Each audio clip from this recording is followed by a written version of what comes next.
9 днів у дорозі та понад 3,5 тисячі кілометрів байкери влаштували мотопробіг єдності України. Озброївшись українськими та кримськотатарськими прапорами, вирушили з Ужгорода. Сьогодні побували у Києві, а кінцевий пункт призначення – Одеса. Такий мотопробіг українські байкери проводять вже втретє. Докладніше наша Мілена Амеді. Пробіг розпочався в Ужгороді. В понеділок з півсотні чоловіків на мотоциклах вирушили в дорогу. Вони мають відвідати зо 3 десятки міст у всіх куточках України. Дорогою до учасників приєднуються однодумці. Якщо всі люди будуть слідувати дуже простим принципам, які є в байкерів, такі як братерство, взаємоповага, взаємодопомога, то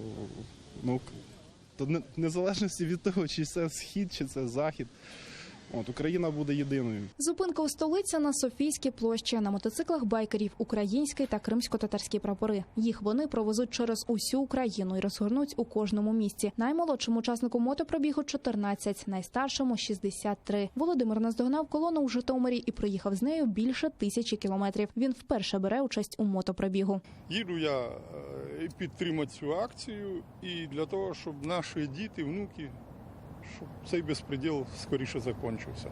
Щоб люди в Криму знали, що вся Україна переживає за їх. В обличчі байкерів не менш ми переживаємо і хочемо скоріше, щоб воно все стало на свої місця. У маршруті колони вже 3-й рік є обов'язковий пункт – селище Чонгар. Біля адмінмежі з окупованим Кримом вони передадуть учасникам громадського формування «Аскер» 2-метровий кримсько-татарський прапор, на якому протягом маршруту залишать свої побажання усі охочі. У нас є проблемы, которые, к сожалению, еще не решены. И одна из самых основных проблем – это захваченные наши земли, которые надо нам вернуть. Головний посил мотопробігу, кажуть організатори, Україна має бути єдиною та незалежною.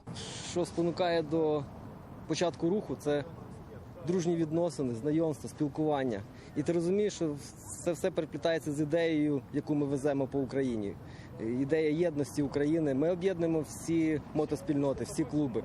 Ми показуємо людям, що ми єдині. Сьогодні байкери вирушили до Полтави. Кінцевий пункт подорожі – Одеса. За 9 днів мотопробіг єдності подолає майже 3700 кілометрів. Мілена Амеді, Асан Амінов, Заман, АТР.